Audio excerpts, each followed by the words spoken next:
Ne semble aujourd'hui capable de former une coalition au lendemain d'élections législatives. Certains refusent catégoriquement de poursuivre les politiques d'austérité imposées par l'Union européenne et par le FMI.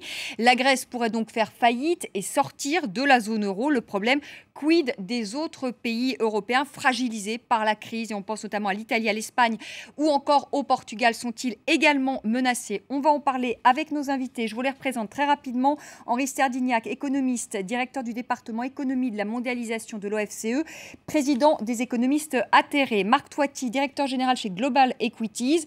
Ilios Yannakakis, qui est historien et politologue, professeur des universités. Et puis avec nous en direct de Berlin, Markus Kerber, qui est professeur d'économie politique à l'université de Berlin. Avant de reprendre ce débat, je vous propose d'aller à Athènes, écouter ces Grecs. C'est important d'écouter aussi ces témoignages de Grecs qui, pour certains aujourd'hui, vivent dans la misère, qui sont complètement asphyxiés par ces politiques d'austérité. Je vous rappelle qu'aujourd'hui, le salaire moyen en Grèce est aux environs de 500 € par mois. On écoute ces Grecs. Ces résultats sont tout simplement mauvais. Dans ce contexte difficile, il est compliqué de former un gouvernement stable. Tous ces voleurs doivent revenir à la raison. Je ne crois pas qu'ils vont s'entendre, du moins pour le moment. Notre pauvre pays n'a jamais eu la chance d'avoir à sa tête quelqu'un de bienveillant. Tous ces hommes politiques ne pensent qu'à eux. Mais le peuple leur a envoyé un message clair. Henri Sterdignac, concrètement, pour à la fois réduire les déficits et relancer la croissance, comme l'entend par exemple François Hollande avec son pacte de croissance, comment faire ? Est-ce que vous pouvez nous expliquer concrètement? Parce que là, c'est des grands mots, pacte de croissance, mais en même temps, il faut réduire les déficits. Je veux dire, ça veut dire quoi concrètement? Ça veut dire, concrètement, il faut refonder la zone euro. On est dans une situation, il faut absolument que tous les pays puissent s'endetter à des taux raisonnables, à 2%. Donc il faut que la Banque centrale européenne garantisse de nouveau les dettes publiques. Ça demande une coordination des politiques économiques à l'échelle européenne. Il faut regarder la situation de la zone euro, dire il y a des pays excédentaires, ces pays excédentaires doivent distribuer plus de salaires, plus de protection sociale, de manière à soulager les pays les plus en difficulté. Et par ailleurs, il faut absolument un vaste programme de relance de l'investissement productif pour préparer la transition écologique, et il faut le financer par des banques nationales de développement durable. Il faut les financer par des euro-obligations, de manière à ce que l'Europe retrouve une croissance qui est impulsée par l'investissement productif et qui permette à la fois d'avoir de la croissance et de ne pas avoir des déficits publics. Voilà, on n'a pas. Et il faut raisonner à l'échelle européenne. L'écologie, etc., dans l'investissement écologique et tout ça, ça tient la route ou est-ce que c'est pas un peu... Non, on fait souvent des débats, Henri et moi, mais on est finalement assez d'accord. Je pense qu'aujourd'hui, on a besoin d'un plan de relance, mais pas n'importe laquelle, encore une fois, donc un plan de croissance à l'échelle de la zone euro. Il faut faire un peu ce qu'ont fait les Américains, finalement, c'est-à-dire avoir un euro normal. Aujourd'hui, à 1,30, il est beaucoup trop cher, revenir vers 1,15, 1,10 $ pour un euro, que la Banque centrale européenne baisse encore les taux d'intérêt, qu'elle puisse acheter de la dette publique en direct sous condition pour les pays effectivement en difficulté, faire un plan de relance financé par ce qu'on appelle des eurobonds, ça veut dire des obligations mutualisation de la européennes. dette. Oui, si tu veux, dans le traité de Maastricht... Oui, mais l'Allemagne, elle en a peut-être pas envie de cette mutualisation de la dette. C'est là où j'arrive. Dans le traité de Maastricht, si un jour on a une insomnie, on pourra le lire jusqu'à la fin, je sais pas, mais à la fin, c'est bien mentionné que la zone euro ne peut pas perdurer s'il n'y a pas un minimum d'union politique, d'union fédérale ensuite, d'harmonisation des conditions fiscales, des conditions réglementaires. C'est indispensable. Donc pour l'instant, et c'est là où les Allemands ont quand même joué le jeu, les Allemands ont fait les réformes qui s'imposaient, et c'est nous, les Français notamment, mais d'autres pays également, où on a traîné la patte pour faire les réformes. Donc c'est en cela que si on veut que les Allemands acceptent ce que je viens de dire là, et je pense que pour l'instant ils disent nein, parce qu'ils veulent des garanties, ils ont raison, mais pour que les Allemands acceptent ça, il faut que les autres Européens, et notamment les Français, acceptent de baisser la dépense publique. Je vais vous donner un exemple, on ne va pas baisser la dépense... C'est une obsession. Attendez, Henri, on ne va pas baisser la dépense sociale, bien entendu, mais par exemple les dépenses de fonctionnement en France augmentent de 10 milliards d'euros par an depuis 10 ans.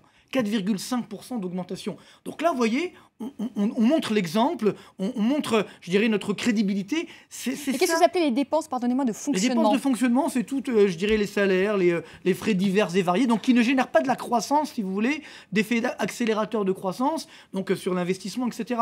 Donc là, l'État gaspille trop. En gros, c'est toutes les strates de dépenses publiques qu'on a accumulées en France depuis des années. Ça, il faut revenir en arrière. Et tout le monde l'a fait, beaucoup de pays européens l'ont fait. Si la France ne fait pas un minimum, je ne dis pas qu'évidemment on va tout casser, si on ne fait pas un minimum, moi je suis inquiet pour la suite effectivement de la zone euro, parce qu'on l'a entendu avec Marcus tout à l'heure, les Allemands ne pourront pas être d'accord avec nous si on continue le laxisme budgétaire. Ce n'est pas possible. Donc attention, là on joue l'avenir de nos enfants, on joue l'avenir de la zone euro, donc si on va au clash, ça sera extrêmement dangereux. Marcus Kerber, est-ce que vous pensez qu'on va aller au clash, que François Hollande peut aller au clash avec Angela Merkel, ou est-ce qu'ils vont pouvoir, selon vous, trouver un terrain d'entente? Écoutez, je pense il y a... D'ailleurs, je m'excuse, mais j'entends très très mal votre voix. La connexion n'est pas très très bonne. Donc j'espère répondre à votre question. Je pense qu'il y a plusieurs constats qui s'imposent. Premièrement, le débat montre qu'il n'y a pas d'accord fondamental de partager le destin de l'Europe, et surtout pas de partager le destin d'une monnaie unique. Dans la crise, il est clair que les peuples, les Français et les Allemands, ont des conceptions sur la politique monétaire qui sont incompatibles. Et il faut en tirer les conclusions. Deuxièmement, pour celles et ceux qui disent qu'il faut un grand programme de relance, c'est non seulement très dangereux pour les États déjà endettés ou pour éventuellement un potentiel inflationniste engendré par la Banque centrale européenne, mais regardez un tout petit peu les faits, soyons réalistes. La Banque centrale européenne a inondé le secteur bancaire avec 1 billion d'euros. Et cet argent ne parvient pas dans l'économie réelle. C'est un fait. Qu'est-ce que font les banques? Ils le placent auprès de la Banque centrale européenne, pour une bonne partie. Et les autres, on achète des bons d'État pour alimenter le trading en obligations d'État. Alors, troisième remarque, un pays qui a une infrastructure grâce à l'Union européenne qui est formidable, l'Espagne. L'Espagne est en Europe le pays avec par habitant le plus grand nombre de kilomètres d'autoroutes, le plus grand nombre de kilomètres de chemin de fer, avec une infrastructure parfaite grâce à l'Union européenne. Et l'Espagne est aujourd'hui un pays avec des graves problèmes de compétitivité. La compétitivité ne s'améliore pas par une plus de dettes et par plus d'investissement dans n'importe quelle infrastructure. C'est un fait. Et celles et ceux qui, dans l'entourage de M. Hollande, rêvent encore d'une relance rapide par la puissance publique, eh bien, je les renvoie sur mes expériences des jeunes années, lorsque j'étais un observateur des premières 2 années de la politique mitterrandiste. Elle a mené à un virage très dur en 83. Et je pense, celles et ceux qui, à Paris, veulent maintenir le pays sur une direction à peu près stable, qui ne veulent pas perdre le pouvoir acquis au bout de 2 années, doivent tenir compte de ce fait-là. Toutes les propositions, je dis toutes les propositions qui ont été faites aujourd'hui par le plateau mènent vers le précipice. Nous y sommes prêts.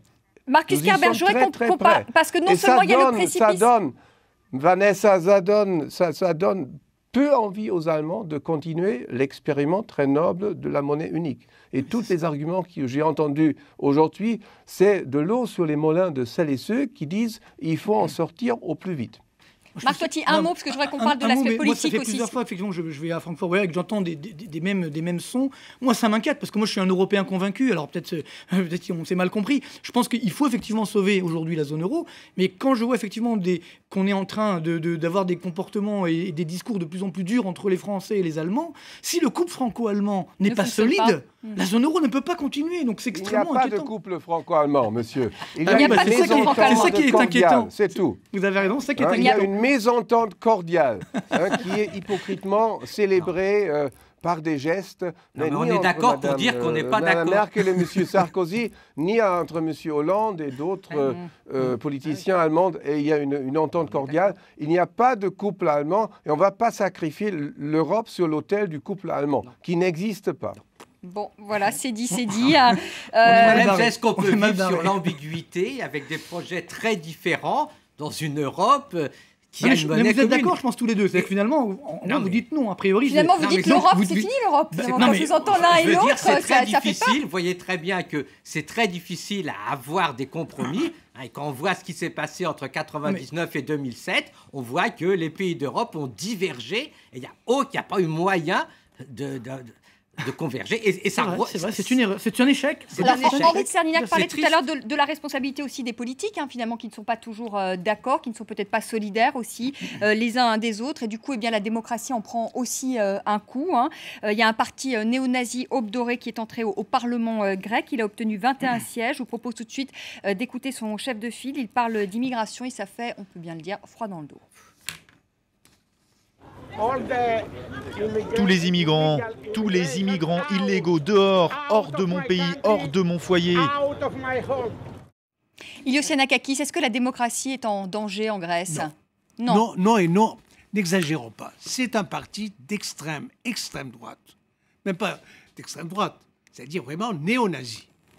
Mais qui représente finalement, qu'on puisse dire, un furoncle de cette paupérisation, de ce mal à l'aise que ressentent les Grecs. Et surtout, il faut dire la vérité, il y a 1 million de travailleurs immigrés illégaux en Grèce. Et chaque jour, ça rentre. Sur une population, finalement, de combien? De 11 millions. Je comprends pas, excusez-moi.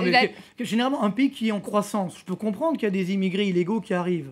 Mais un pays qui est en récession depuis 5 ans, quel est l'intérêt de venir en Grèce? C'est quand même assez inquiétant. Parce que les frontières sont relativement faciles.